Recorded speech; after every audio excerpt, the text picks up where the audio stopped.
Hello, thank you for joining us on another episode of Virtual Field Trips with Josh.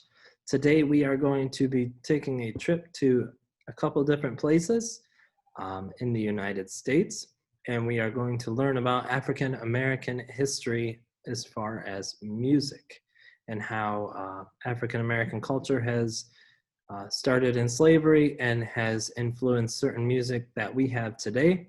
So let's go ahead and get started. I'm standing in front of the local Urban League office here in Alexandria, Virginia. Long before it was a civil rights office, it was a slave-holding pen until the early 1860s, and it was one of the best known in the United States.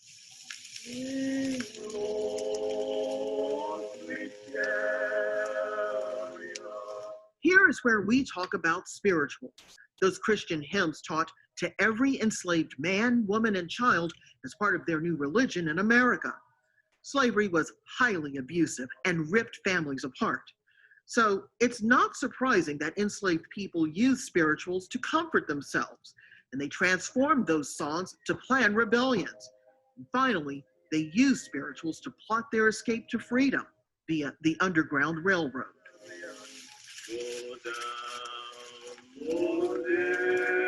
After slavery was outlawed in 1865, African Americans started to rebuild their lives.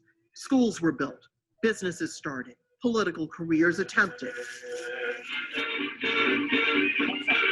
By the start of the 20th century, all of the U.S. was dancing to ragtime.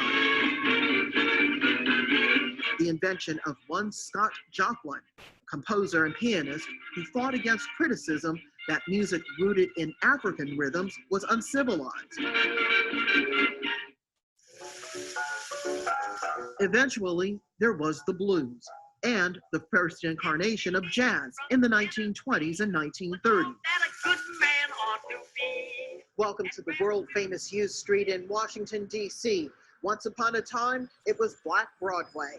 That's because musicians of all stripes gathered here in the 30s, 40s, and 50s and performed jazz, turning it into what some call America's classical music. A lot of jazz musicians, because they would go to environments where they were totally unaccepted unless they were on the bandstand. But these folks would do it anyway because they could not do something, and they were fueled to do this. That serves an example to everyone. With the civil rights movements of the 1950s, 60s, and 70s, life in the U.S. was tense.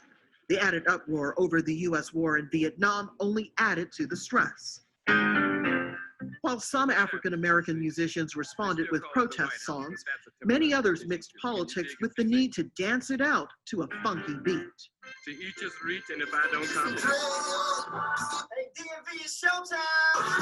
Funk's child, it might be said, was born in the late 1970s, rap or hip-hop, a mixture of pop, political awareness, and bravado, focused on the spoken word, a reflection of the concerns of millions of young African Americans making their way in the U.S. and around the world.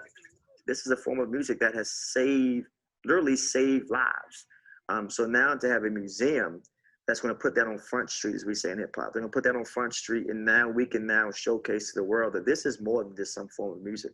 This is a culture of people that was saved because of this form of music.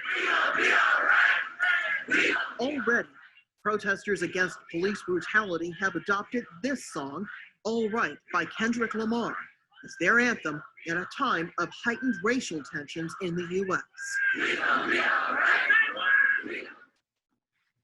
As always, we want to thank you for joining us today. This is brought to you by Center for Success. We really hope you enjoyed that video, and we hope you will join us next week for another episode of Virtual Field Trips with Josh. We love spending this new form of community with you, and we'll see you next time.